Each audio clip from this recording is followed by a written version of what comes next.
Tudo de bom para você, sequeano e sequeana. Nós estamos aqui para dar prosseguimento à nossa Semana Kardec 217 anos, para mais uma live que tem como tema, na noite de hoje, Erros e Acertos de Rivail Kardec. Nós, é claro, estamos falando do homem encarnado, em sua última experiência conhecida, responsável por ter sido o idealizador da doutrina dos espíritos, ou, como muitos espíritas dizem, o codificador do espiritismo. Então se pergunta, Kardec, o Rivail Kardec, cometeu erros? Se cometeu, por que isso ocorreu? E vamos ter, então, a presença de dois convidados especiais na noite de hoje.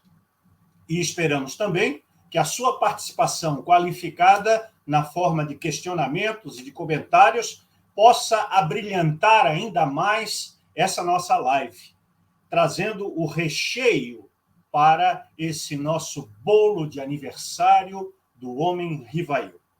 Sem mais delongas, vamos chamar então os convidados da noite de hoje, Jacira Silva e Mauro Spínola. Olá, amigos, tudo bem? Olá, boa noite, Marcelo, tudo ótimo. Boa noite, Marcelo, amigos todos do ECK, satisfação estar aqui, viu? Sejam bem-vindos, então, à bancada, que é uma bancada dividida. É a primeira vez que o ECK faz uma parceria para a realização de lives, contando com o canal Alê de Paula e o canal ECK. Antes que a gente possa dar o pontapé inicial dessa nossa conversa amigável, fraterna e polêmica, porque o ECK tem essa característica de trazer as temáticas polêmicas para o debate saudável entre os espíritas, vamos brevemente apresentar os nossos convidados. Jacira Silva é juíza de direito aposentada, tem mestrado na área jurídica, é escritora com livro publicado e é presidente da CEPA, Associação Espírita Internacional, entre outras atividades realizadas no movimento espírita. Mauro Spínola é engenheiro, doutor em engenharia, professor universitário, também é escritor com livro publicado e é membro da diretoria da CEPA, Associação Espírita Internacional, entre muitas outras atividades no movimento espírita. Amigos, fiquem totalmente à vontade, vocês são de casa, vocês também são essecanos, e esperamos que o nosso público, tanto o presente ao vivo nas duas plataformas, como aquele que vai depois acessar o vídeo para os seus estudos e debates, possa aproveitar essa nossa noite com bastante entusiasmo e com muito conteúdo espírita. Vamos fazer uma pergunta inicial para deixá-los bem à vontade. Quem era Rivail? Bom, eu começo, Marcelo, agradecendo demais ao ECK, a Lê de Paula, aos amigos que estão aí apoiando nos bastidores, o Manuel, a Cláudia, o Nelson, e um agradecimento muito especial ao pessoal que está acompanhando de casa. É uma oportunidade sensacional que vocês nos dão de falar do Espiritismo e falar de Kardec também, né? Para mim, Marcelo, é uma honra falar de Kardec. Acho que é um homem, né? Você já ressaltou isso, e é importante que a gente ressalte isso, né? Um homem que viveu na França num período sensacional, que é o Iluminismo, um homem muito influenciado pelo positivismo, era um professor extraordinário, escreveu, deixou um legado de muitas obras antes de conhecer o Espiritismo. E, para mim, Kardec é o fundador do Espiritismo. Eu acho que ele fez ciência, sim, investigou o mundo dos espíritos através da mediunidade, e com o produto dessa investigação, ele escreveu os livros. Acho que os livros espíritas são obra dele, com uma participação muito grande, evidentemente, dos espíritos, mas, para mim, um sujeito extraordinário, um pedagogo fenomenal, que deixou um legado que pôs luz na humanidade.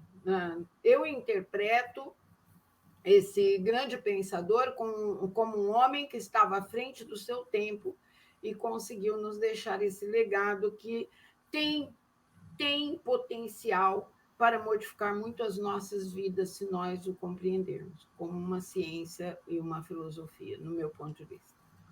Só complementando, queridos amigos, também satisfação de estar aqui, agradecer a presença de todos aqui nessa live, mas em especial os organizadores, você, Marcelo, o Manuel, a Cláudia, o Nelson, a Lede Paulo, o ECK, parabéns por esse trabalho.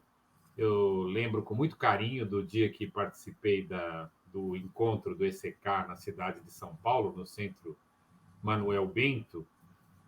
Eu nem lembro mais, Marcelo, deve fazer 2 anos isso ou 3? Sim, foi antes da pandemia, o nosso segundo encontro presencial. Certo, foi maravilhoso, eu conheci muitas pessoas e o que mais me encantou foi de ver que encontramos, sim, muitas pessoas que querem refletir livremente sobre o espiritismo, que querem construir na trilha espírita um caminho para o ser humano, a sociedade, a humanidade. E conhecer gente boa, conhecer gente que reflete, gente que busca, é sempre muito bom. Sobre essa sua primeira questão, essa primeira provocação, eu quero colocar só um aspecto preliminar que me parece fundamental em Allan Kardec e Rivail. Um ser humano que olhou para frente, que olhou para o futuro. Quando a gente encontra pessoas, sejam cientistas, filósofos, religiosos, pessoas políticos, que ao fazer algo buscam, enxergam, conseguem vislumbrar o que vem pela frente na humanidade, a gente vê naquelas pessoas especiais. E o que Kardec conseguiu fazer foi a estruturação de um conjunto de pensamentos que permite à humanidade construir um caminho de conhecimento e de paz. Então, essa visão que Kardec teve, essa aspiração que ele teve, que ele traduziu no Espiritismo, sem dúvida é o que permite que agora a gente esteja aqui refletindo para onde vamos. Muito bom, Mauro.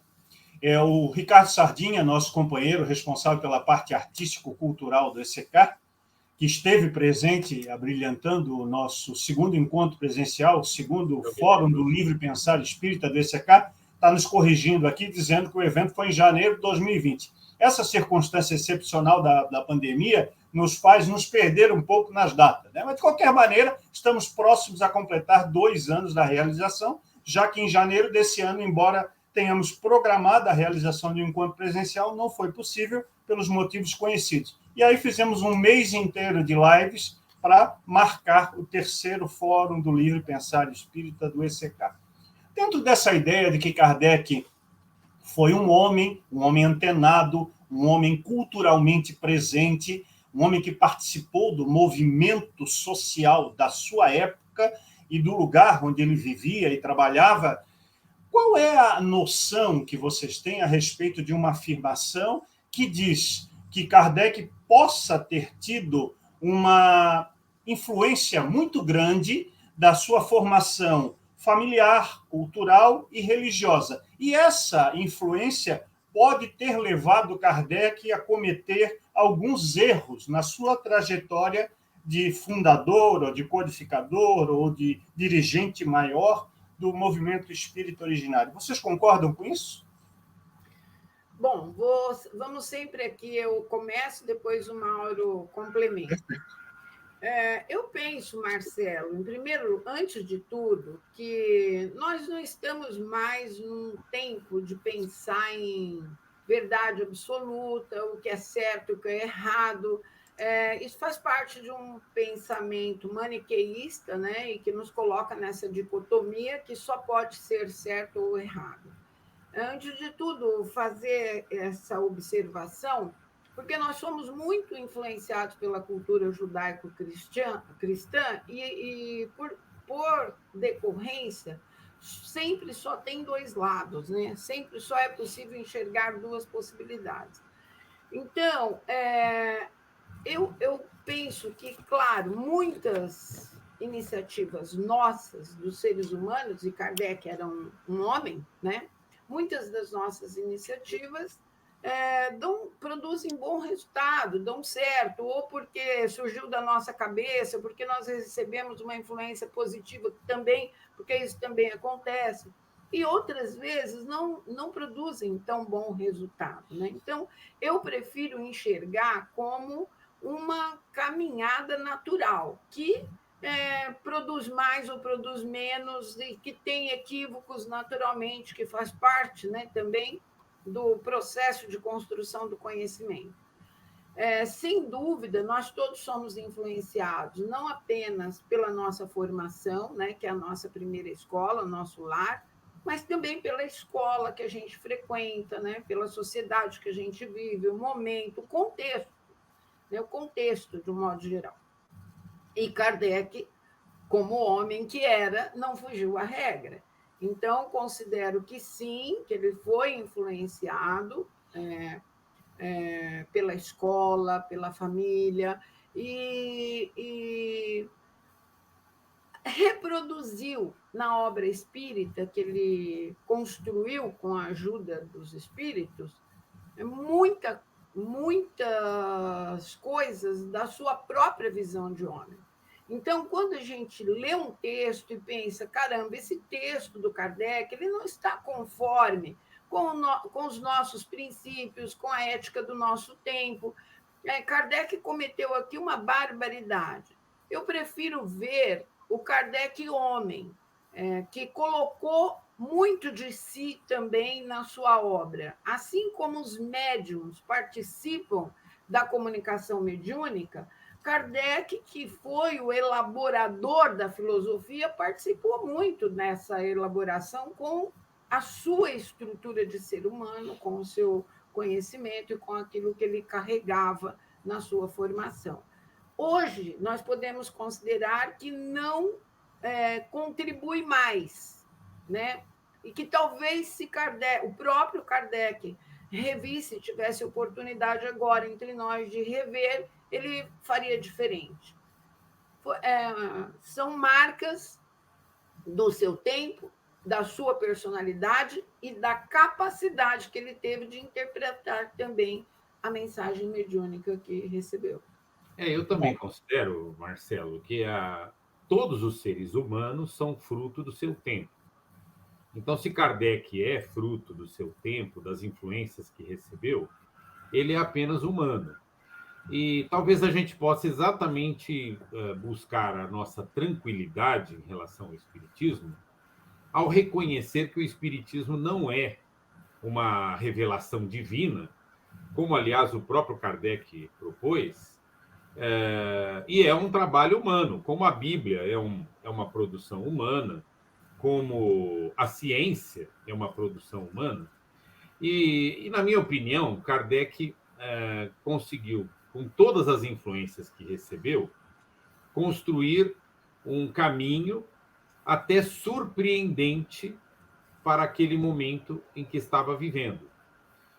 Porque o que a gente pode observar? Que ele viveu um tempo em que o iluminismo, a visão de que a ciência poderia ser a solução para a humanidade, se consolidava num determinado meio mais elitizado intelectualmente, e, ao mesmo tempo, as religiões mantinham muitos vícios, muitos problemas que construíram durante vários séculos. Kardec, no entanto, ao propor que uma questão que até aquele momento era uma propriedade das religiões, a questão do espírito, poderia ser tratada dentro da cartilha iluminista, ele foi capaz de, no seu tempo, absorver o que trazia o iluminismo e também os anseios que o ser humano tinha para desvendar a sua natureza espiritual. Então, ele é fruto do seu tempo, e, portanto, tirou disso uma coisa boa. Agora, se daí saíram vários erros, nós podemos, claro, discutir cada um deles com a tranquilidade de percebermos que é uma construção que toda ciência tem. Tá, para até brincar um pouco sobre isso, e nós vamos poder conversar, claro, sobre alguns erros de Kardec, que é o tema de agora, mas para brincar um pouco sobre isso, Marcelo, eu proporia, por exemplo, que Newton errou. Talvez seja um dos cientistas mais consagrados e mais reconhecidos de toda a história. Newton errou, porque Newton não conseguiu entender como poderia ficar o conjunto de leis que ele desenvolveu para velocidades muito altas ou para dimensões muito pequenas. As leis de Newton funcionam? Funcionam para um determinado contexto da natureza. Quando você começa a estudar outros contextos, como estudaram Einstein, que desenvolveu a teoria da relatividade, como estudaram os estudiosos da mecânica quântica, você começa a olhar outros contextos e ver essas equações de Newton não atendem a esse contexto. Portanto, Newton errou. Será que a marca que a gente proporia para Newton, Marcelo, é de que ele errou? Boa colocação. Sabe que isso que vocês estão dizendo, ele esbarra diretamente numa convenção ou num preconceito, no sentido de conceito pré-estabelecido, que os espíritas, em geral, professam, né? É o conceito de que a obra espírita estaria planejada pelos espíritos superiores, que Kardec teria sido um instrumento coordenador e teria que obedecer a algumas premissas, e que, portanto, teria ele, Allan Kardec, uma equidistância que para nós é impossível em relação à obra, porque ele, como bem colocaram vocês, patrocinou a realização efetiva da obra. Ele não foi apenas alguém que recebeu uma planta, utilizando aí a tua profissão, Mauro, recebeu, concebeu uma planta, entregou para o mestre de obra e diga, faça assim, faça desse jeito, coloque a parede dessa maneira, né? Coloque a circulação do ar dessa parede. Então, isso me parece um conceito equivocado, que leva àquilo que eu vou fazer como próxima pergunta. Kardec seria um mito para os espíritas, em geral, para os simpatizantes do espiritismo? Até que ponto esse olhar poético e de idolatria é prejudicial para a compreensão do homem, do meio, da obra e da própria missão que ele realizou? Será que essa idolatria não acaba patrocinando uma ideia de infalibilidade que nenhum homem, você acabou de registrar, inclusive, em relação a um dos maiores cientistas de todos os tempos? Essa infalibilidade não é utópica? Bom, Marcelo, eu quero mais uma vez aproveitar a oportunidade para agradecer essa grande sacada que vocês tiveram de discutir esse tema especialmente. Claro, é a homenagem toda que estão fazendo nessa semana a Kardec, mas eu quero reverenciar a ideia de propor essa discussão, porque eu penso, Marcelo, que estudar a obra de um autor e identificar eventuais pontos falhos nesta obra é uma grande homenagem que se faz a esse autor, é reconhecer o valor dele e dizer, era um ser humano e, portanto, não sabia tudo, não era perfeito, não era um Deus. Então, eu agradeço a oportunidade de estar participando dessa homenagem, que é importantíssima, no meu ponto de vista, justamente por tirar o Kardec dessa posição sacralizada que muitos espíritas o colocam e trazer para o campo ao qual ele realmente pertenceu e pertence, que é da humanidade, né? Se a gente for pensar, por exemplo, na questão que ele falou sobre a beleza, nós vamos reconhecer quanto do contexto histórico tem ali, quanto que aqueles escritos estão influenciados pelo seu tempo, pela sua cultura, pelo lugar onde ele vivia e etc. Então, estudar a obra de um autor é, sim, contextualizá-la e reconhecer o que pode ser melhor e até o que precisa ser abandonado. Então, particularmente, eu fui criada em lar espírita, né? Aprendi com meu pai espiritismo quando eu comecei a me entender por gente, e ele sempre me ensinou que não existem mitos. Aprendi isso com meu pai, não existem mitos, não existem salvadores da pátria. A gente tem grandes contribuições na construção do conhecimento, né? Espíritos com conhecimento maior, mais avançados, que passam pela Terra e deixam uma contribuição extraordinária. Mas Salvador da Pátria não existe, porque nós aprendemos também com o Espiritismo que nós temos que construir o nosso caminho.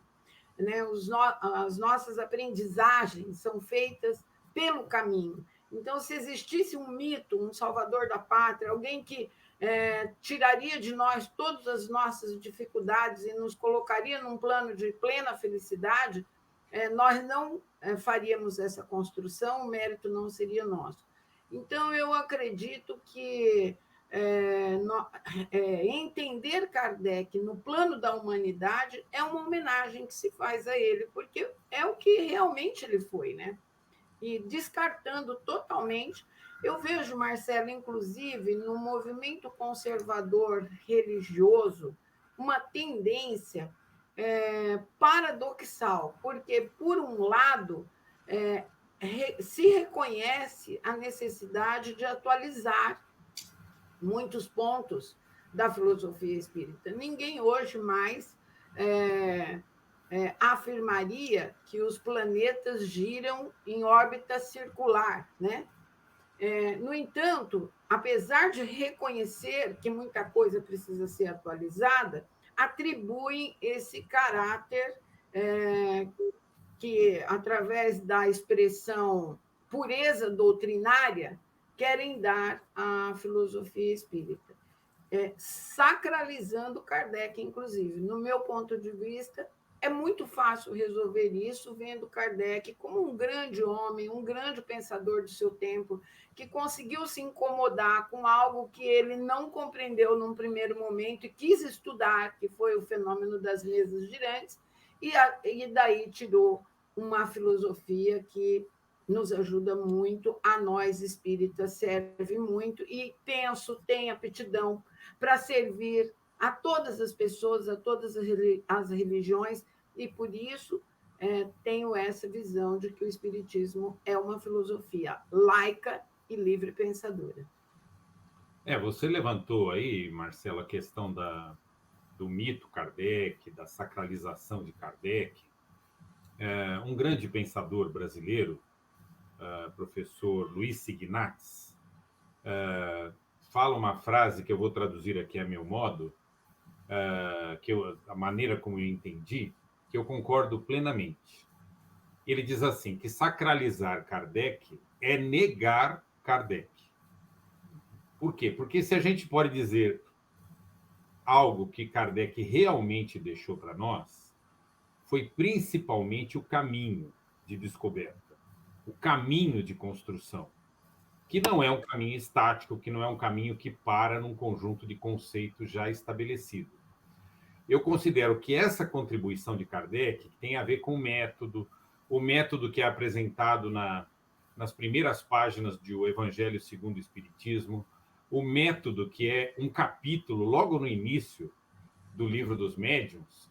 O método vale mais do que o próprio conceito de qualquer assunto que seja colocado por Kardec. Por quê? Porque a maneira de avaliar, analisar e discutir o que se descobre é o mais importante numa ciência. Então, quando a gente não faz isso, quando a gente toma o trabalho dele como uma obra acabada, fechada, inatacável, aliás, a única maneira de fazer isso é deixá-la fechada, sem que haja em cima dela uma reflexão, nós estamos negando o próprio Kardec o que ele propôs. Essa é a minha opinião. Muito bom. O Nelson está colocando aí um pensamento que, para nós, não é novidade, nós que nos dizemos progressistas, humanistas, laicos e livre-pensadores, que é uma fala do John, no Congresso de 2000, da CEPA, acerca da necessidade de atualizar o Espiritismo, embora o pensamento de Kardec continue válido em muitos pontos. Né? É exatamente isso que se propõe. À medida em que você estigmatiza e você congela no tempo a ideia trazida por Kardec, você nega peremptoriamente a própria afirmação dele de ser o Espiritismo uma doutrina, ao mesmo tempo, progressiva, ou seja, que vai sofrer câmbios, mutações no curso do tempo, seja pela evolução física, seja pela evolução espiritual, esses dois vetores, quanto progressista, à medida em que ele estabelece a necessidade do Espiritismo, através de sua ética, modificar os homens e, a partir da mudança dos homens, modificar o locus social, a sociedade em que cada um de nós está inserido. Tem uma colocação muito interessante, que eu vou pedir para o Neco colocar na lousa, da nossa Leopoldina. Né? Ele diz assim, ela diz assim, na pergunta 581, se responde os espíritos superiores, que o homem de gênio deve se adequar à época em que vive. Olha só, né? A clarividência dessa parceria Kardec e espíritos superiores para apresentar para nós a noção de que os mais avançados, os homens de gênio, estariam adequados também à época que vive, justamente para promover essa mutação. E ela diz que esse ensinamento pareceu errôneo ou pueril numa época que talvez não sirva para a nossa. Né? E é exatamente isso que vocês estão propondo, de nós não precisarmos descontextualizar alguns tópicos da obra de Kardec para dizer que ele esteja coerente hoje em dia. Não, ele estava coerente com a moral, com a ética, com as leis sociais, com a ciência do seu tempo. Então, ela pergunta, como vocês enxergam, né, precisa voltar ali, como vocês enxergam a adequação do movimento espírita a essa época atual? Bom, agradeço a pergunta e a companhia, né? E penso que nós deveríamos achar natural, né, a adequação da filosofia espiritual ao nosso tempo. Primeiro, porque o próprio fundador recomendou isso, né? Quando ele disse lá no livro A Gênese que se em algum ponto a ciência avançar e provar que estamos errados, nós deveríamos ficar com a ciência. Não poderia ter uma mensagem mais clara do que essa, para que nós acompanhássemos o fluxo da vida, do conhecimento, das descobertas, etc. Eu só acho que nós temos permanecido muito tímidos, né? Nós poderíamos ter já avançado mais, porque nós, por exemplo, não temos feito pesquisas mediúnicas e já temos hoje muito mais recursos do que tinha Kardec. Se nós pensarmos que ele viveu no tempo do Lampião, né? Construiu uma filosofia que tem começo, tem as proposições dele fazem sentido, tem começo, meio e fim, né? Então nós poderíamos ter construído muito mais, mas considero não apenas desejável, mas sim necessário adequar a linguagem. Isso não significa absolutamente mexer na obra do Kardec, né? Atualizar um pensamento é escrever coisas novas, nunca mexer na obra do autor. Mas a partir desse legado fantástico do Kardec, nesses mais de 150 anos, nós não produzimos, não tivemos capacidade de produzir? Claro que tivemos. Quantos autores fantásticos, né? Pudemos ler pós-Kardec. Então, nós temos, sim, que seguir nessa marcha de estudar, contribuir com a atualização e desejar essa atualização. E isso só será feito com trabalho, com esforço, com o reconhecimento dessa necessidade, né? Entender que a filosofia espírita é uma contribuição para a humanidade, né? Ela não é detentora de todo o conhecimento, de toda a verdade. O que uma importante contribuição que nós podemos dar ao espiritismo é fazer a interlocução com outras áreas do conhecimento, né? Não nos isolarmos. Então, há muito que se fazer para que o espiritismo avance como filosofia propositiva que é. E plenamente de acordo, devemos trabalhar para isso, para que isso aconteça. Eu queria comentar um aspecto específico dentro dessa discussão, Marcelo, que se refere à mediunidade. A Jacira comentou que nós temos feito muito pouca pesquisa em mediunidade. Eu concordo plenamente. E a mediunidade, o estudo da mediunidade foi a própria base do trabalho de Kardec. Então, podemos dizer que, digamos, não demos continuidade a esse estudo dele como deveríamos. Mas nesta questão em particular, que tem talvez a maior contribuição de Kardec, porque ele tratou a mediunidade com a objetividade que a ciência exige, eu queria apontar um erro. Já que o Newton errou, e eu posso propor que o Newton cometeu aquele erro, eu queria propor também um erro para o trabalho fantástico de Kardec. O próprio Kardec escreveu mais de uma vez que a influência do médium é sempre presente na mediunidade. E ele é tão... essa colocação é tão clara no Livro dos Médiuns que o próprio Kardec, em um certo momento, estranhou que os espíritos levavam ao extremo essa afirmação, que questionou os espíritos. Mas e no caso das mesas girantes, em que não temos, digamos, a atuação direta do médium, os espíritos explicam. Mesmo nesse caso, o intermediário intelectual da comunicação é o médium. Então, a obra... E depois Kardec publicou isso, e, portanto, se tornou uma informação de um livro dele, no Livro dos Médiuns. Portanto, Kardec deixou muito claro a influência, a presença do médium na comunicação é muito importante, muito presente, né? No entanto, Marcelo, a minha avaliação é de que, no transcorrer do seu trabalho, Kardec, em muitos momentos, tratou a mediunidade como sendo um filtro puro.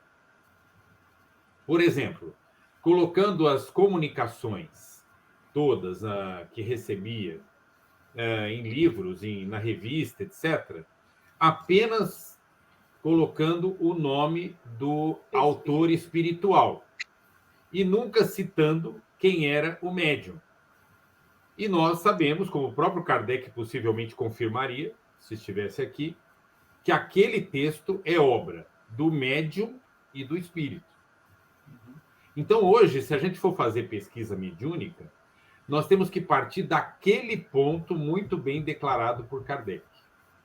Nós vamos fazer uma pesquisa reconhecendo que todas as comunicações são um conjunto de psiquismos que envolvem o médium e o espírito. É só para apontar um errinho aqui do Kardec, apesar do grande trabalho que ele fez, Marcelo. Veja que isso provoca em nós alguns atavismos, né? O principal deles com essa sua colocação, que é pertinente e realmente reflete o retrato do conceito de mediunidade de Kardec como algo superior, algo extra-médium, né? Ou seja, como se houvesse a possibilidade de nós termos uma separação efetiva entre a personalidade do desencarnado e a personalidade do encarnado. Eu, nos meus quase 40 anos de espiritismo, completo 40 anos em dezembro desse ano, eu só vi um único médium até hoje que tinha uma posição de separação ou de isenção em relação à sua produção mediúnica. Este homem foi Francisco Cândido Xavier. Eu não vi nenhum outro médium que tivesse essa condição de inconsciência na produção mediúnica. Daí, creio eu, e creio é uma palavra científica também, não uma palavra religiosa, não estou crendo nos valores religiosos, estou crendo a partir da metodologia de Kardec, que Kardec teria se valido de alguns médiuns dessa natureza, que está lá na classificação dos médiuns no Livro dos Médiuns, com a mediunidade inconsciente, para dizer que aquele tipo de mediunidade seria exatamente isso que tu colocou, Mauro. A mediunidade pura, a mediunidade em estado mais fora das influenciações, né? Mais quintessenciado, para usar, inclusive, uma palavra tradicional do movimento espírita. E aí, este pensamento de Kardec, o que é que provocou no movimento espírita do século XX e do século XXI? Uma verdadeira ojeriza ao animismo, de modo que aquele médium que tenha qualquer percepção anímica é execrado, tanto dos grupos mediúnicos quanto da comunidade espírita em geral. E aí afasta um elemento muito importante na compreensão da própria mediunidade, que é o grau de influência do médium na produção da comunicação mediúnica. E aí nós temos, como corolário disso tudo, a presença de determinados médiums popstars, superstars no movimento espírita, que têm muito mais de animismo do que mediunidade, que estão resgatando experiências suas de encarnações passadas, fazendo recortes temporais, culturais e históricos para dizer que é o espírito. E, na verdade, o espírito não é o terceiro, é ele mesmo com as suas reminiscências. Aí nos dá a oportunidade de eu fazer uma pergunta capciosa para vocês. Fala-se muito no controle universal dos ensinos dos espíritos como a baliza, como o lastro que Kardec teria implementado na sua produção mediúnica para separar o joio do trigo, na linguagem poética do Evangelho. A minha pergunta é, Kardec, apesar de ter afirmado e descrito minuciosamente como seria o controle universal, utilizou-se sempre desse controle em toda a sua obra? Bom, antes de tudo, quero dizer que considero um método, no meu ponto de vista, seria um método importante a ser utilizado, o controle universal do ensino dos espíritos. Se nós fizéssemos ciência, né? Se nós fizéssemos pesquisa científica, creio que seria uma contribuição valiosa.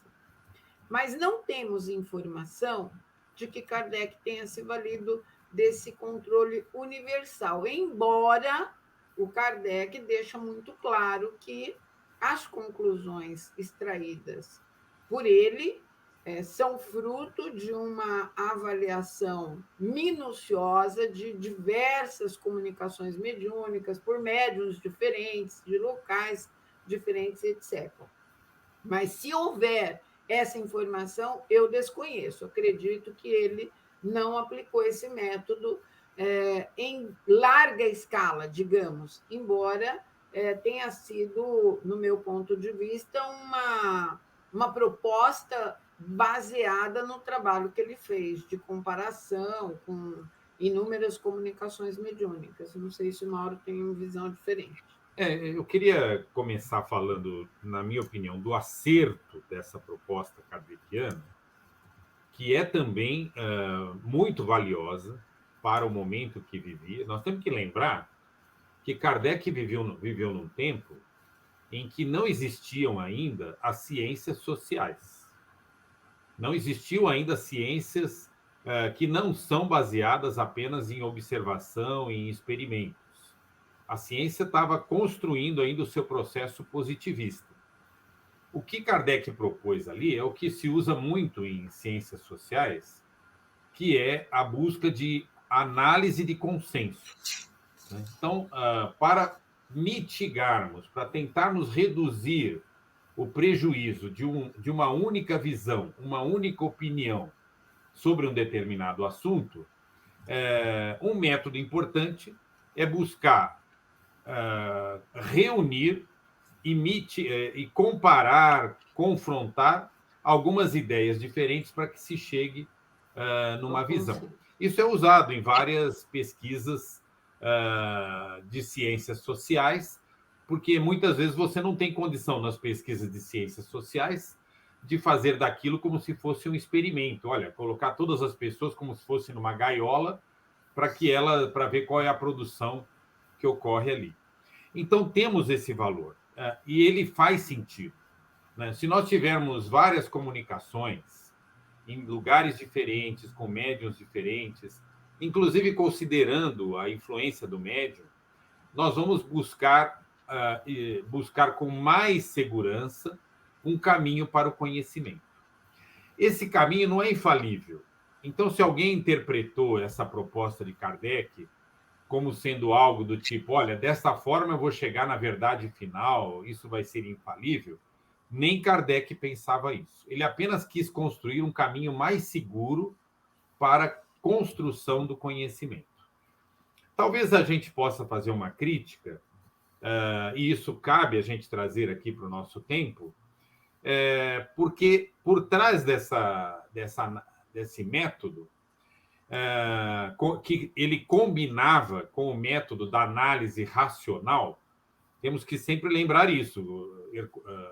Herculano não, Kardec colocava a questão do consenso universal como um instrumento, mas o primeiro instrumento, como se fosse uma barreira que ele adotava, era o da análise racional das comunicações.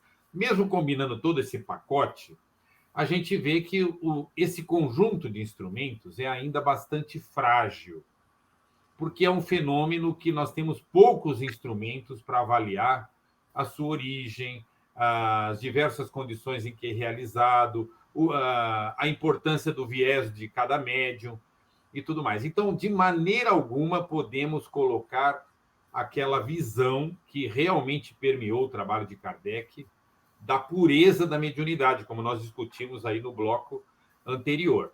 Apenas devemos reconhecer que é um caminho que nos ajuda a construir um caminho de busca, construir uma visão de consenso sobre determinados assuntos. E, na minha opinião, as pesquisas mediúnicas que a gente fizer devem também se utilizar desse conceito kardeciano, embora não seja, na minha opinião, suficiente para o conjunto de métodos e instrumentos que nós temos hoje. É uma visão que tem. Muito bom. Dá para complementar essa fala de vocês com a ideia de que, até por ser fruto do seu tempo, nós temos, no processo de concepção da doutrina dos espíritos, como você bem lembrou, a premissa fundamental da racionalidade, da lógica, né? Da concordância, primeiro, com os princípios que ele erigiu, no conjunto com os espíritos tidos como superiores, como princípios fundamentais ou basilares da doutrina. E depois vinha, num segundo momento, como foi bem colocado, a ideia da concordância. Tanto que haviam elementos que, embora não fossem concordantes entre si, respeitavam a premissa básica da logicidade e do critério de adstrição aos princípios fundamentais. Agora, nesse contexto, também é importante lembrar que as ciências elas se basearam quase sempre no método de tentativa e erro. E Kardec aplicou esse método de tentativa e erro na doutrina dos espíritos. Prova disso é a diferença, por exemplo, entre a primeira e a última edição do Livro dos Espíritos, né, que praticamente dobra de tamanho. O nosso querido Luiz Lira, lá de Pernambuco, ele também tem um trabalho sobre isso, ele compara, ele faz um estudo sobre as várias edições do Livro dos Espíritos e vai demonstrando que Kardec foi mudando, entre aspas, de opinião no curso do tempo em razão de novas descobertas, em razão de novas revelações, entre aspas, novas comunicações, e o mesmo aconteceu com a publicação do Evangelho. Nós agora estamos prestes a começar um grupo junto à União das Sociedades Espíritas do Estado de São Paulo, da USE, para estudar a primeira edição do Evangelho, que foi concebida com o nome clássico de Imitação do Evangelho segundo o Espiritismo. Já estudamos comparativamente a Gênese, já estudamos o Céu e o Inferno, já constatamos que as edições póstumas possuem diversas alterações que não têm a marca indelével do codificador, que não tem a sua assinatura, o seu DNA, e agora vamos descobrir em que pontos Kardec reviu os seus conceitos. E nós vemos tantos espíritas que não estão a fim de rever nenhum conceito, nem conceito doutrinário, nem conceito espiritual, nem conceito sociológico, nem conceito de organização das instituições espíritas, e vemos a presença dessa revisão praticamente em toda a obra. Né? Se pudermos dizer assim, Kardec foi o revisor de si mesmo. Nós que trabalhamos com a imprensa sabemos da importância de um revisor para os textos, não só para corrigir aqueles erros de português, de concordância, de grafia, de digitação, mas também para não proporcionar ao leitor a confusão das ideias quando estamos diante de um texto. Vamos passar para mais um tema que é muito importante. Vocês consideram, dada a influência do pensamento cristão sobre a obra de Allan Kardec, que Kardec poderia ter tido em alguns momentos uma certa subserviência ou aceitação tácita das mensagens assinadas pelos chamados vultos religiosos da humanidade, como, por exemplo, Erasto e São Luís, muito presentes na obra de Kardec?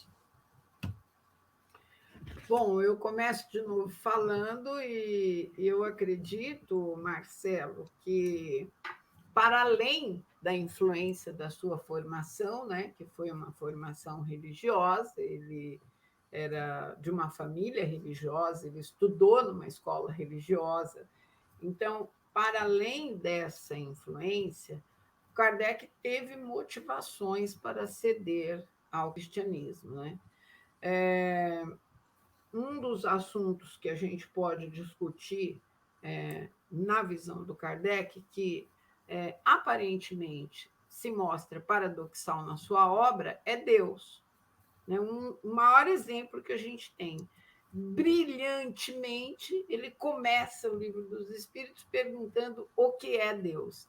E nos traz um conceito muito, muito apropriado para a dificuldade que temos de compreender Deus. Um conceito importante, né? É a inteligência suprema. Só que foi só na primeira pergunta, né, do Livro dos Espíritos. Depois é um tal de Deus pune, Deus castiga, Deus quer, né, alegra a Deus, agrada a Deus. A partir dali, Deus se antropoformiza completamente na obra do Kardec.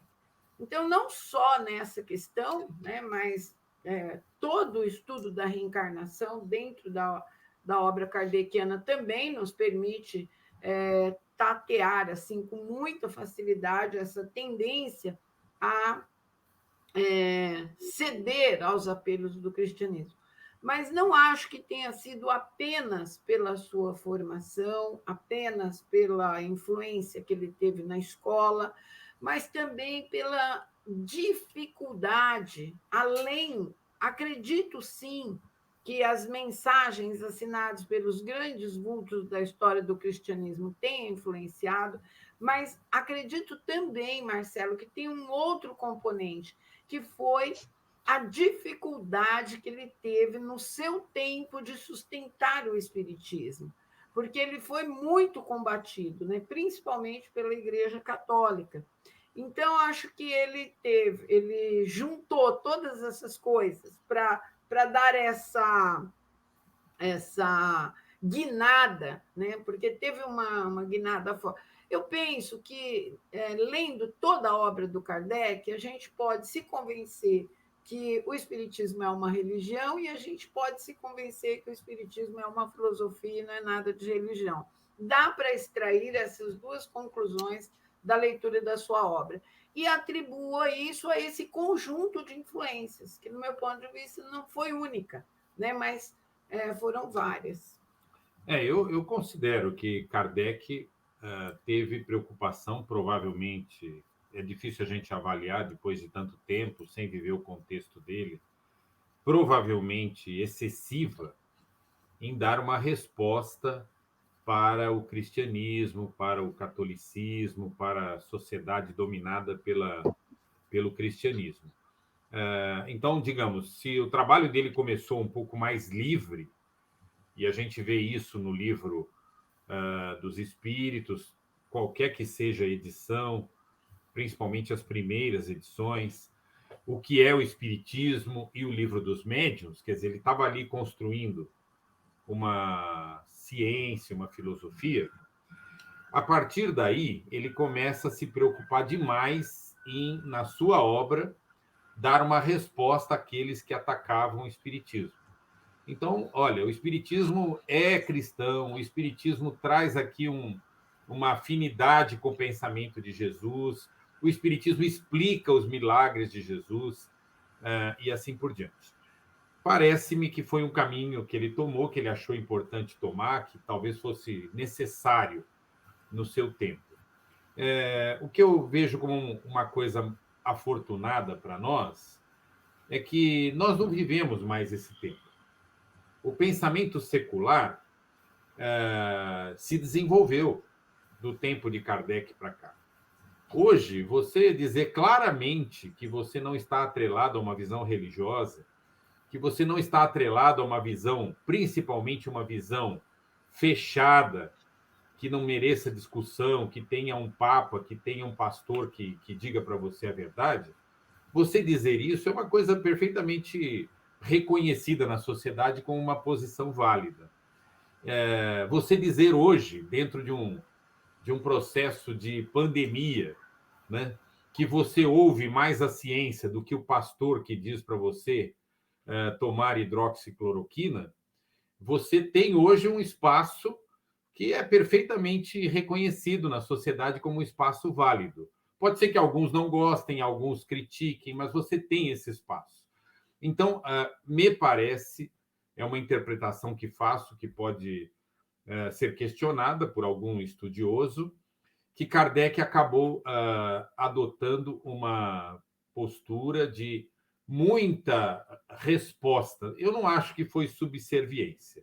Pelo contrário, ele manteve a altivez, manteve a ideia de que o espiritismo, de maneira alguma, prejudica o ser humano, prejudica nem mesmo a fé, mas muito preocupado em responder aos ataques do meio religioso. Essa é a minha interpretação, Marcelo. É uma tese muito significativa essa tua, né? Há aqueles que fazem afirmações no sentido de que Kardec acabou se apaixonando pela identidade dos espíritos comunicantes. Claro, ele utilizou um método para comparar a grafia, a ideia central, a natureza da comunicação com aquilo que tinham produzido aquelas personalidades, mas acabou se apaixonando com essa ideia de que seria o espiritismo a revivescência do cristianismo. E aí vem a segunda pergunta, que também tem relação com a anterior, né? Kardec teria se iludido com a presença efetiva de Jesus de Nazaré na codificação espírita? Particularmente, não acho que ele acreditou nisso. Eu interpreto que não, eu não consigo extrair essa interpretação da obra do Kardec. Não sei, Mauro. Bom, eu tenho dúvidas. Muitos propõem que o Espírito da Verdade seria o próprio Jesus Cristo. Kardec não tratou dessa forma, tanto é que ele tinha uma relação muito direta, muito, digamos, altiva com o Espírito da Verdade.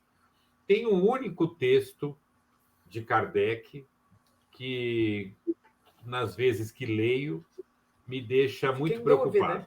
Me deixa muito preocupado. Que fico pensando por que Kardec teria colocado aqueles textos ali no livro O Evangelho segundo o Espiritismo. É um capítulo chamado O Cristo Consolador.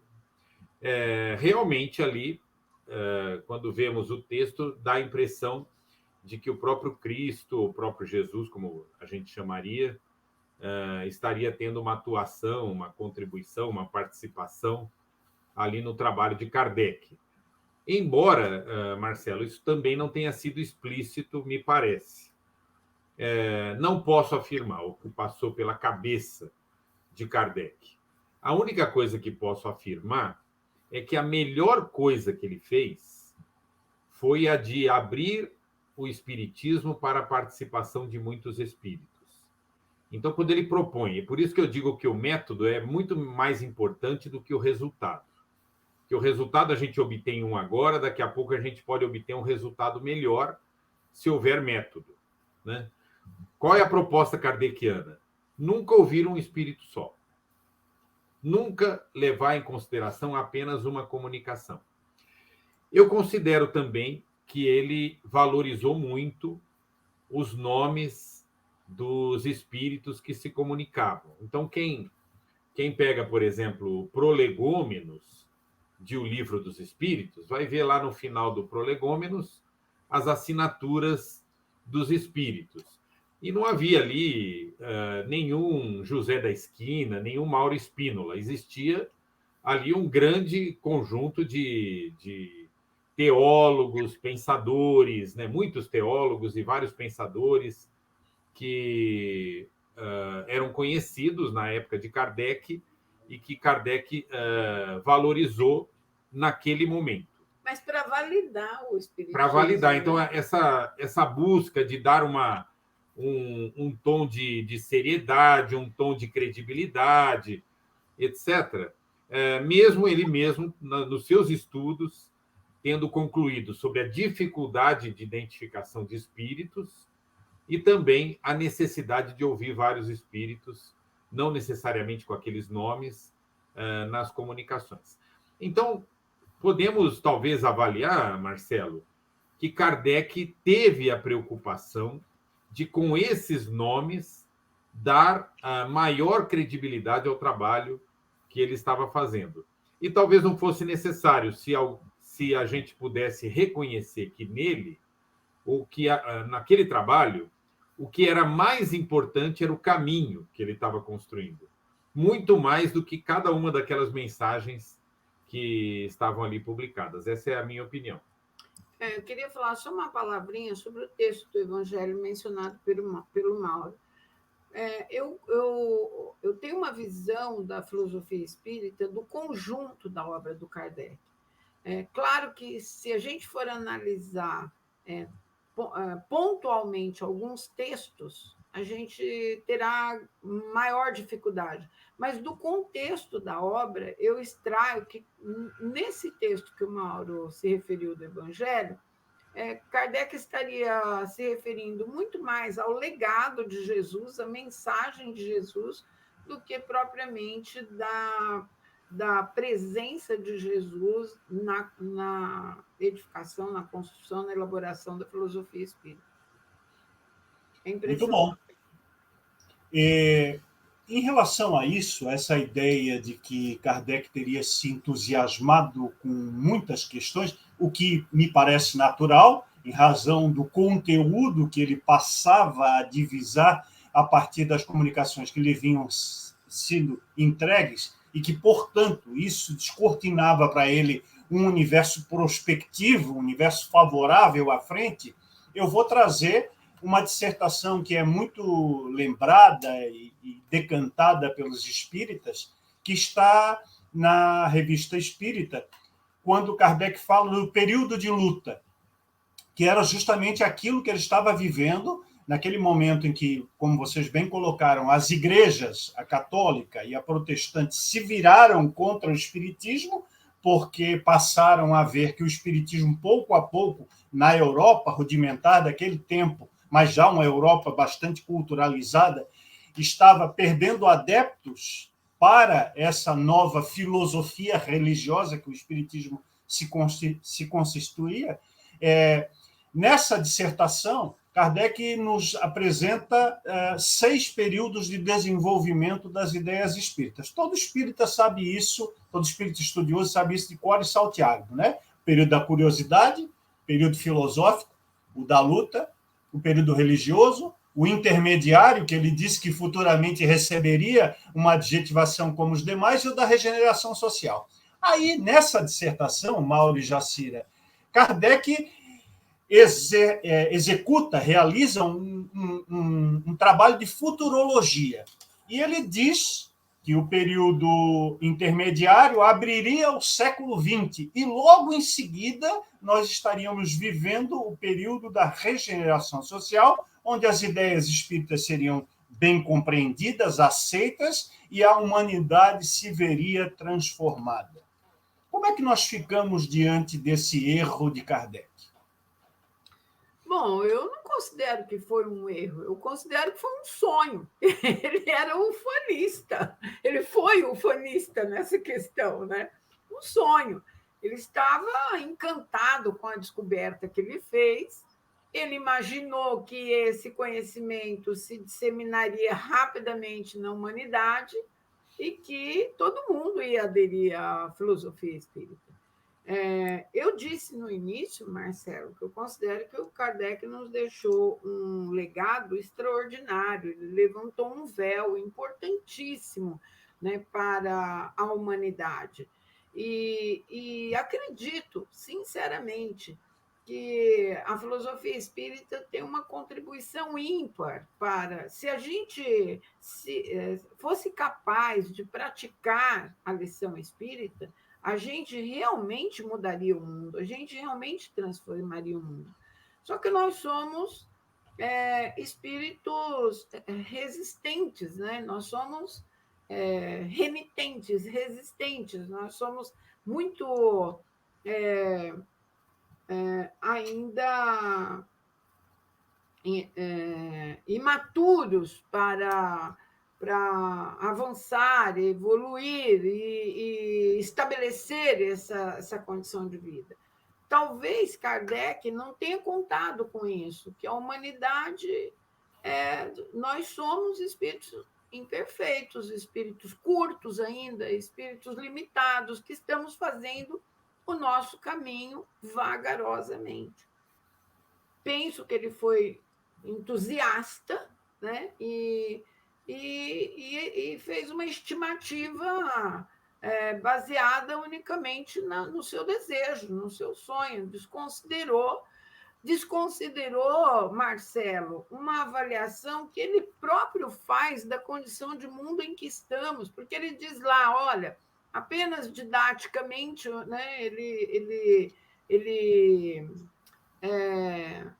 como é que fala? Divide, ele propõe uma escala de mundos, né?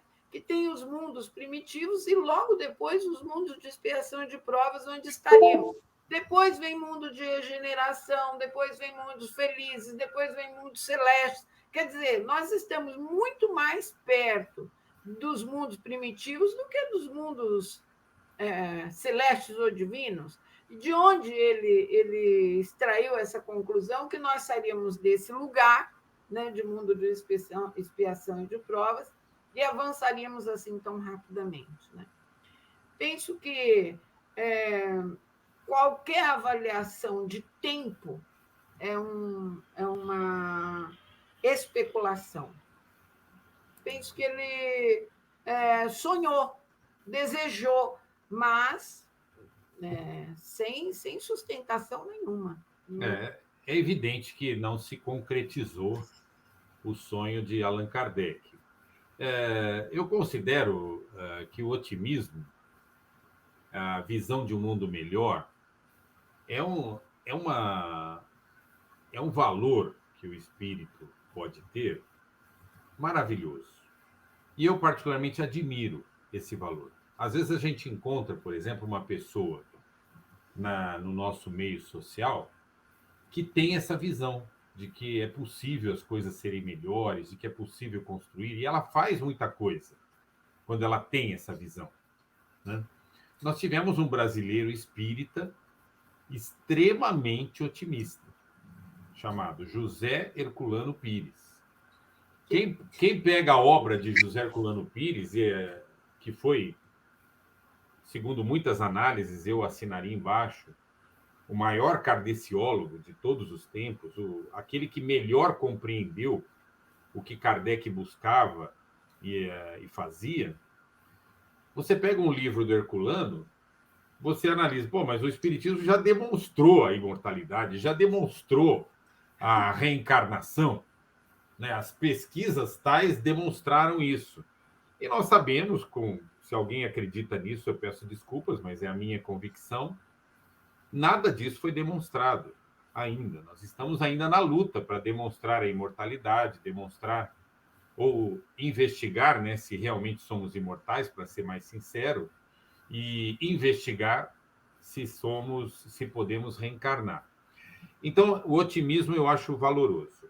O que eu queria propor é que a gente mantivesse de Kardec essa busca de um mundo melhor. Tem uma frase dele que eu considero fabulosa, que ele propõe que a aspiração por uma ordem melhor de coisas é o indício de que podemos alcançá-la. E ele não escreveu apenas isso, ele viveu isso aí. Então, naquele período em que ele estudou Espiritismo, descobriu aquilo tudo, ele viu que estava ali a chave, não só para entender, entender os fenômenos, entender o ser humano, mas como dar uma oportunidade ao ser humano de se desenvolver. Eu queria citar também, Marcelo, dentro dessa discussão, que o iluminismo foi muito otimista.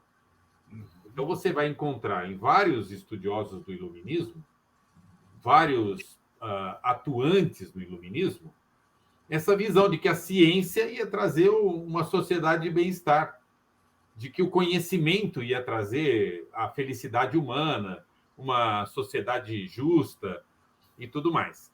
E nós sabemos que isso não se construiu. Nós temos uma sociedade desigual, uma sociedade egoísta, e assim por diante. Então, o otimismo move o ser humano, mas no caso de Kardec realmente ocorreu isso. Acho que ele deu um passo maior que a perna, é a minha opinião. O Terini acabou colocando aí um pensamento interessante, né, que completa exatamente isso que a gente está dizendo, né, que essa avaliação cronológica feita por Kardec, o exercício de futurologia dele, ele assina esse texto, ele se responsabiliza ideologicamente por ele, né, não pode ser levado ao pé da letra, né, e aí ele nos dá exatamente esse ponto de convergência de interpretação do texto para entender que a sequência permanece vigente. Nós estamos mais do que nunca no período religioso. E a mostra indelével disso é o comportamento majoritário, mais de 90% dos espíritas de todo o mundo se comportam como fiéis, como crentes, como adeptos de uma religião. Assinam um documento público ou um documento privado em que diz religião espírita. Respondem ao censo. Esperemos que nós tenhamos o censo novamente, que parece que quando queremos censo. E nós precisamos saber quantos somos, quem somos, o que queremos. Mas no censo, as pessoas que são espíritas respondem religião espírita. Né? Então, nós estamos mais do que nunca nesse quadrante do desenvolvimento do espiritismo chamado período religioso. E temos que conviver com isso. Não temos que manter uma relação de ódio, de ojeriza a esse período, porque a grande maioria dos adeptos e profitentes, para usar uma palavra que eu não gosto, mas Herculano usava com veemência, já que você lembrou o grande professor, os profitentes espíritas querem ser reconhecidos como religiosos, têm essa identidade com a moral religiosa espírita cristã. E, portanto, não há problema nisso. O problema é nós ficarmos dependentes dessa moral.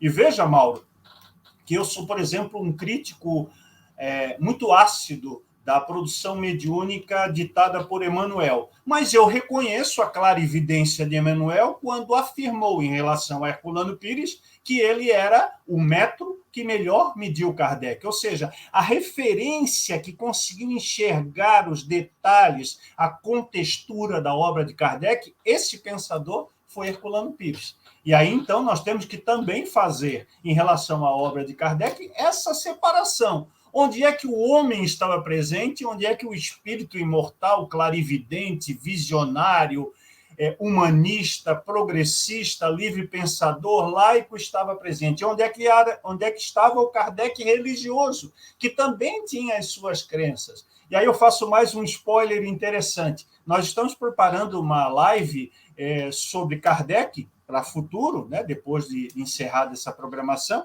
onde nós vamos discutir até que ponto Kardec foi ufanista, palavras da Jacira, ou até que ponto o Kardec foi entusiasta, palavras do Mauro. Onde é que está o elo de separação, de distinção entre as duas personalidades? E aí você me diz o seguinte, Kardec, então, sofria de dupla personalidade? Sim, todos nós sofremos, até eu, a Jacira, o Mauro, que somos declaradamente laicos, há momentos da nossa existência que nós temos comportamentos de religiosidade. E qual é o problema nisso? Isso é ótimo, hein? É ótimo. Eu queria só dizer uma coisinha sobre essa questão da interpretação do espiritismo como uma religião.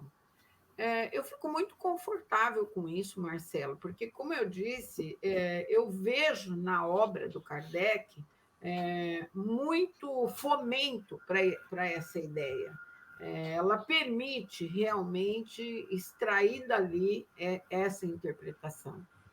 Agora, o que eu proponho para os amigos espíritas refletirem é o seguinte: Deus, segundo Flammarion, está na natureza. Eu gosto demais dessa definição do Flammarion, né? Deus na natureza. E, portanto, não é propriedade de ninguém, de nenhuma seita, de nenhuma filosofia, de nenhuma religião. Jesus, segundo raríssimo registro histórico, teria existido, teria vivido na Terra como homem, um homem exemplar, né, que deixou grandes lições contadas apenas por seus seguidores, porque ele não deixou nada escrito, mas, portanto, não é propriedade de ninguém, um ser que viveu exemplarmente e deixou grandes lições. Eu não preciso ser religiosa para gostar das lições do Gandhi, ou do Martin Luther King, ou de Jesus de Nazaré. Eu posso adotar essas grandes ideias, independentemente de religião. Posso colocar a ética de Jesus de Nazaré na minha vida sem ter religião. E penso, Marcelo, porque o grande problema da interpretação de que tem que ser uma religião é a ligação com Deus e com Jesus, como se Deus e Jesus fossem propriedade das religiões. Então, penso que a filosofia espírita é apequenada quando é interpretada como uma religião. Por que eu penso isso? Porque, por exemplo, no Brasil, 2% da sua população se declara espírita. Portanto, é uma parcela muito pequena da população brasileira que é a maior população espírita do mundo. Então, essa população defendendo e achando que é necessário defender o aspecto religioso do espiritismo, vai concorrer com outras seitas, num espaço muito pequeno. Mas se eu interpreto a filosofia espírita como uma filosofia, ela pode servir à humanidade inteira. Então, eu tenho essa sensação de que nós nos equivocamos quando a gente quer diminuir a filosofia, colocando-a uma caixinha que vai disputar espaço com a caixinha do evangélico, do católico, do pentecostal, do bandista e do outro religioso. E de tantas outras religiões que existem na humanidade, né? Não só as ocidentais. Então, é por isso que eu tenho esse apreço pela visão laica da filosofia espírita, porque eu vejo que, assim, essas lições que nos servem tanto, né, que nos estimulam tanto para o aprimoramento espiritual, possam servir a toda a humanidade, independentemente da religião da pessoa. Eu vejo assim. Se me permite, Marcelo, fazer uma pequena propaganda aqui. Nós vamos agora, na próxima sexta-feira, iniciar o Congresso da CEPA, que é o Congresso da Associação Espírita Internacional. Quem quiser se inscrever, é totalmente gratuito, é livre. Pode entrar no nosso site, cepainternacional.org. Você já vai encontrar lá para poder se inscrever. E a visão que se discute ali é quais são os desafios para o século XXI dentro de uma visão espírita livre, laica, livre pensadora, sem as amarras da religião. E nesse congresso, Marcelo, e essa é uma novidade importante, nós vamos lançar 8 livros. Possivelmente vai ser a maior quantidade de livros lançados, inéditos, lançados num único congresso na história do Espiritismo. 8 livros. Eu queria comentar só um minutinho sobre o livro que eu estou lançando no congresso. Ele se chama Reencarnação, um extraordinário paradigma existencial, e busca dar a visão não religiosa da reencarnação. E como a nossa conversa foi puxada pela questão do otimismo, o que eu avalio é que a visão que o espiritismo laico, livre pensador, tem da reencarnação é uma visão otimista. Porque ao invés de olhar para trás e ficar pensando, eu estou sofrendo agora porque cometi muitos erros no passado, nós sabemos que a razão não aguenta mais uma coisa dessas, de ficar achando que tudo na nossa vida já está pré-determinado, pré-definido e baseado no passado. O espiritismo, olhado de outra forma, olha para frente e diz ao ser humano, você é protagonista da sua história. Você pode construir uma vida boa, uma vida feliz para você e pode ajudar a construir uma sociedade melhor, pode construir um mundo melhor com as suas ações, sem ficar esperando que Deus faça alguma coisa milagrosa que apareça na sua frente. Então, o espírito empreendedor, o espírito protagonista, é aquele que a gente propõe na visão da reencarnação livre pensadora. Então, na minha opinião, é uma visão mais otimista, Marcelo, do que aquela que muitas vezes se tem da reencarnação, apenas olhando para o retrovisor e pensando que tudo que acontece aqui é fruto de faltas do passado. Nós estamos, Mauro e Jacira, divulgando dentro do ECK e através das nossas plataformas a realização do Congresso da CEPA, inclusive os materiais que têm sido publicados por vocês têm sido diariamente publicados nas nossas plataformas, tanto no Espiritismo com Kardec quanto no Livre Pensar Espírita, que são os nossos dois grupos principais. E à medida que forem acontecendo os eventos e os livros serem publicizados, também o ECK está à disposição para divulgar nas nossas plataformas das redes sociais.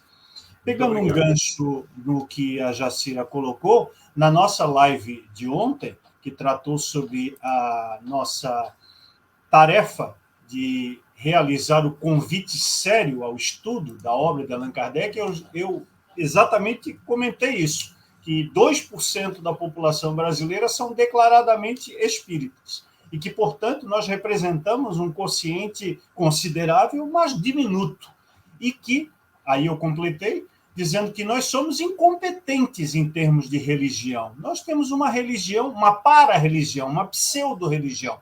Nós não temos os fundamentos que caracterizam uma religião, nós não temos hierarquia, nós não temos dogmas pré-estabelecidos, nós não temos uma organização clerical, hierarquia, nós não temos dependência de personalidades que ditam o ritmo ou o rumo dos acontecimentos. Portanto, se nós queremos realmente nos comportar como religião, nós temos que adotar todo esse conjunto de parâmetros, sob pena de que, se não o fizermos, vamos ser completamente dizimados por aquelas religiões que já estão aí consolidadas há 1.000, 1.500, 2.000 anos.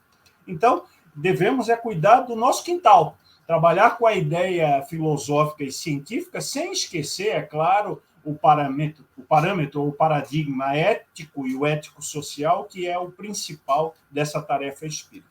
Nesse sentido, o nosso tempo já está caminhando célere, como sempre, nas nossas lives, mas há tempo de uma última pergunta para deixar um gostinho de quero mais para todos nós, para nós que estamos participando ativamente da live, e fica já aqui o convite do ECK e do canal Ali de Paula, para que o simpático casal, que é casado na vida real, viu? Jacira e Mauro, possam estar conosco em outros banquetes espirituais, que é um outro termo que o movimento espírita gosta muito para se referir aos seus encontros e às suas promoções, para tratarmos de um outro tema dessa natureza.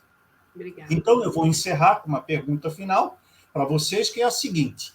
Em 1862, especificamente em fevereiro, Kardec já estava caminhando, então, para a parte final do seu trabalho junto à codificação do Espiritismo, já tinha completado a primeira parte dos 5 primeiros anos, já estava colhendo os frutos nos 5 anos derradeiros.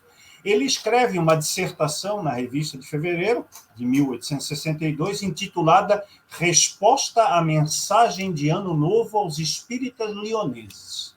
E aí, então, Kardec menciona que os espíritas deveriam se afastar de temas de natureza política e de questões tidas como irritantes, orientando, então, os espíritas para manter um afastamento, uma equidistância dessas questões.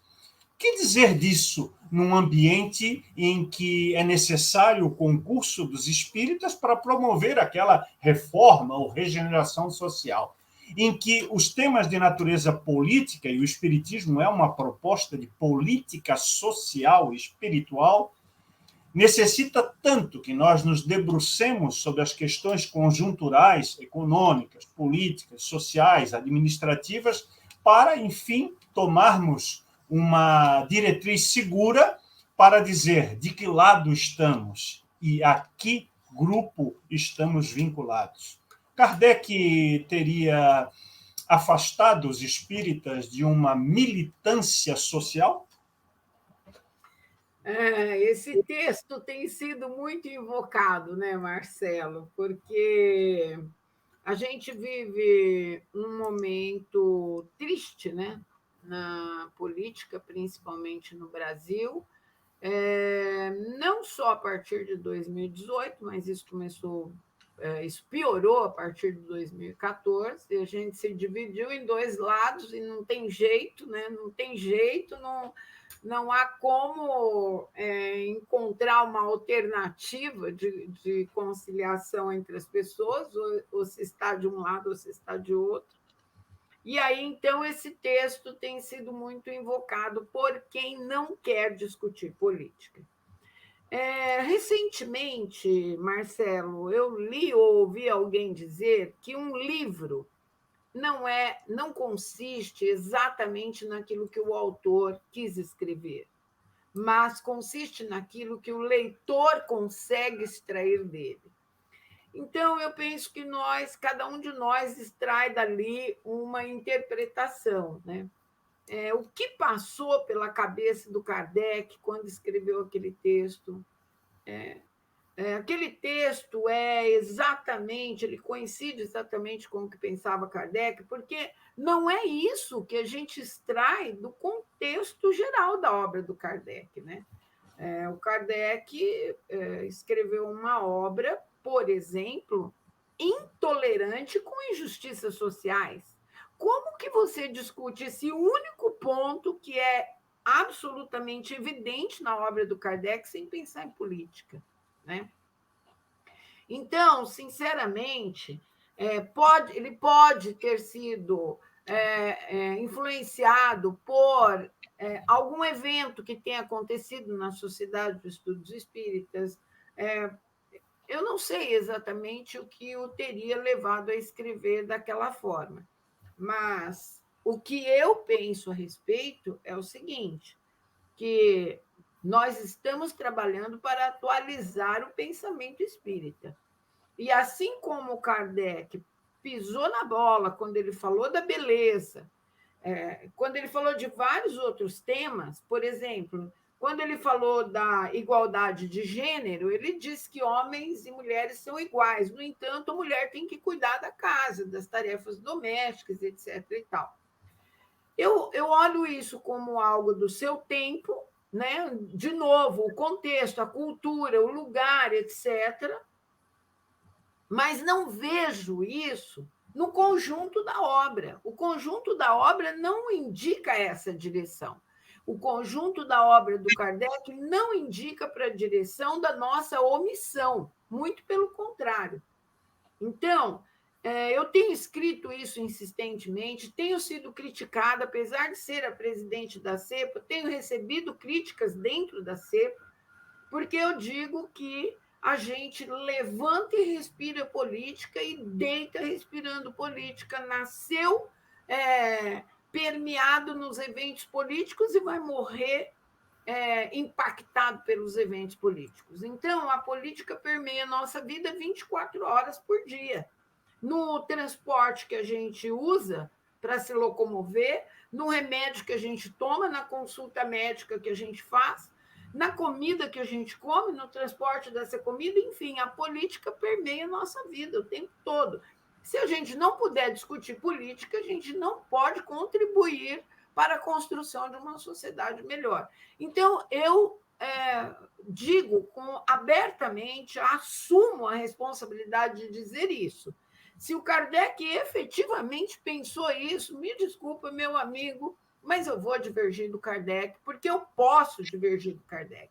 Porque o Kardec era um ser humano que nos deixou um legado extraordinário, mas também deu lá as suas bolas fora, digamos assim, em determinados assuntos. E nesse, eu não abdicaria jamais do direito que nós temos, dever de participar ativamente da política. Quando nós vemos que o país, há 500 anos, sofre uma doença chamada corrupção. Mas quando a gente vê que essa doença chega ao ponto de trocar medicação e merenda escolar por corrupção, a corrupção chega ao ponto de tirar a merenda das crianças e de tirar o tratamento digno de velhinhos, nós temos que discutir esse assunto. Nós não podemos mais nos omitir, né?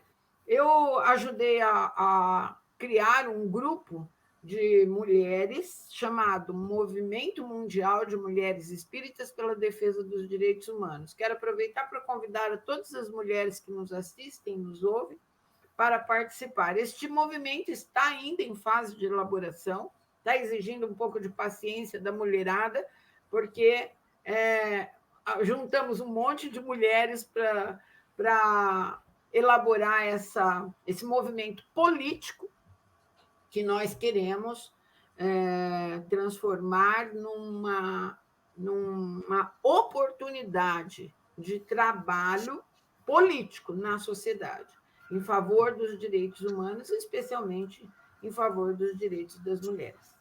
Então, quero agradecer muitíssimo pela sua pergunta e pela oportunidade aqui. Vamos lá. Nessa questão política, só um aspecto rápido. A oportunidade que nós temos hoje é de construir um mundo mais solidário, mais igualitário, mais justo e mais democrático. Inclusive, essa palavra democracia não era conhecida ainda como regime político por Allan Kardec.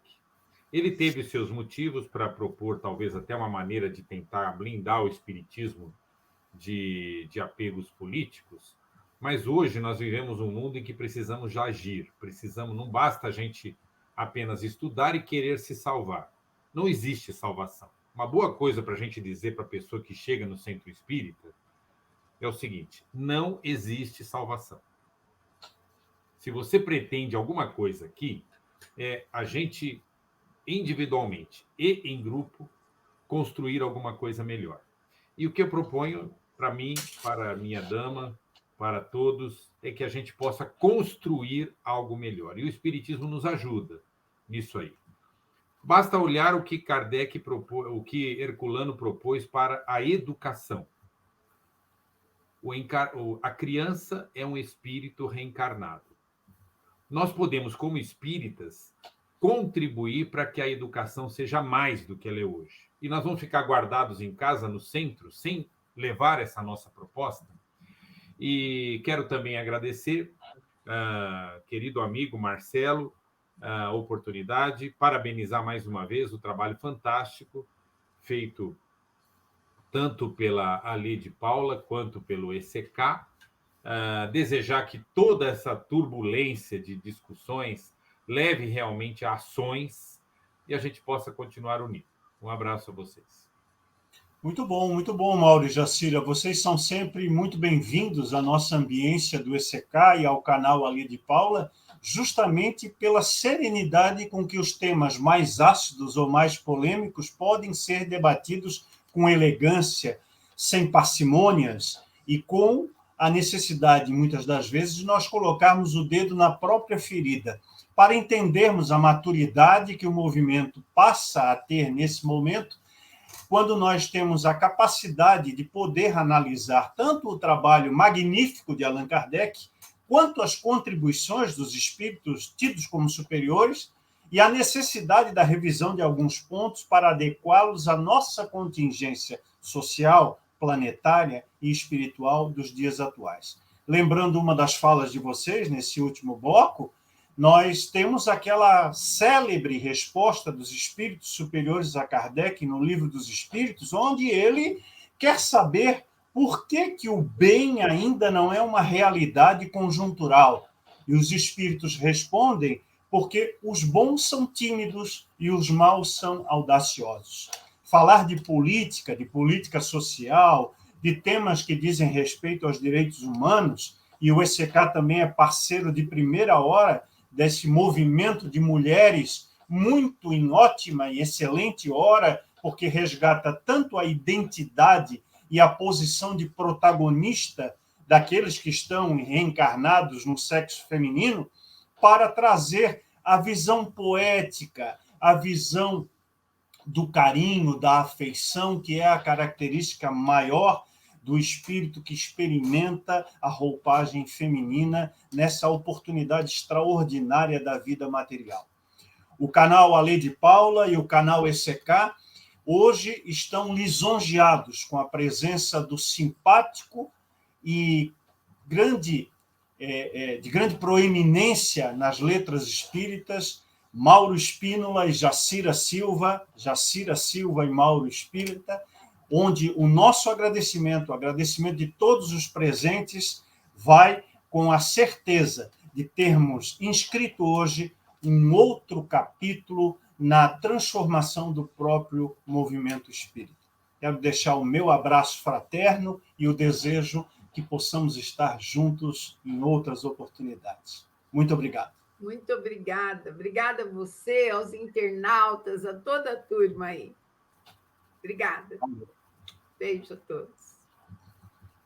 E é isso, minha gente. Encerramos mais uma live dessa nossa semana especial, Semana Kardec, 217 anos, a atualidade de Kardec, e convidamos vocês para o nosso compromisso já tradicional da live de amanhã, quinta-feira, dia 7 de outubro de 2021. Amanhã, na bancada, teremos a participação da comunicadora Kátia Pelli, que tantas vezes esteve nessa posição onde estou hoje, como mediador, como apresentador das nossas lives, e do pesquisador Guilherme Velho, que vão debater o tema Kardec, o repórter do além, sob a mediação sensata e segura do meu querido companheiro Alê de Paula.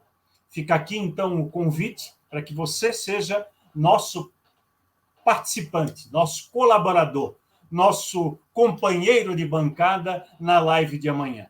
O nosso agradecimento e a certeza de que todos nós somos transformadores nesse mundo e nesse movimento espírita. Um abraço e até breve. Tchau.